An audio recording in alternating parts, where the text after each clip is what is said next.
Buksan na natin. Alam niyo ba kung anong pinaka-exciting dito? Kasi yung sa akin lang talaga, gustong-gusto ko talaga yung ganito na medyo makuting, medyo mabusisi. Parang tinitaste lalo yung pasensya ko kung hanggang saan. Kasi hindi ako sanay na magbukas ng bigas ng ganito. Yung unlike sa ibang na mabilis lang nilang bukasin yung yung double trade na para pang lock para hindi siya Tapos medyo nahihirap din pero hindi pa rin sumuko. Ganun talaga, lalo ako naka-challenge pag ganito na medyo mabusisi, medyo kuti ba. Lalo talaga ako na-challenge.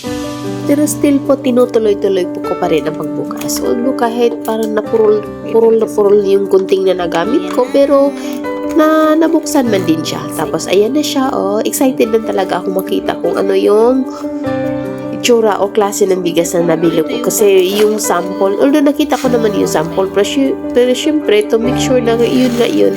So tinignan ko, pero so far maganda naman talaga yung klaseng bigas. Medyo malambot. Tapos maputi pa, malalaki ang botel. Yun pa ang pinakamura na nabili ko at the time.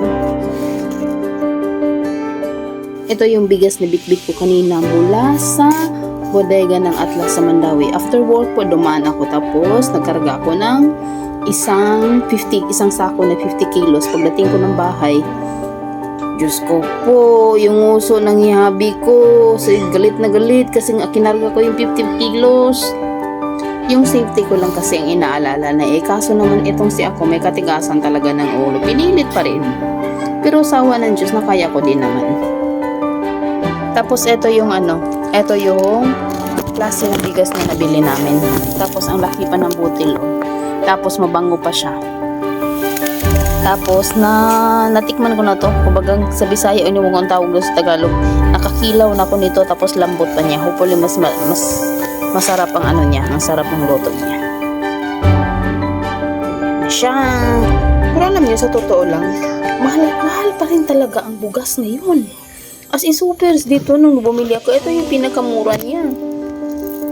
Ako talaga, nasa 42 na yun, o 45 yung kilo ng bigas. Yun pala, mahal pa rin hanggang ngayon. Wala na ba talagang mura? Anyway, kung pataas ang gasolina, wala tayong maasahan na bababa yung mga presyo. Lang ako, sobrang nagagandahan lang ako sa klase ng bigas na to. Hopefully, mas masarap siya. Anyway, salamat sa panonood. God bless!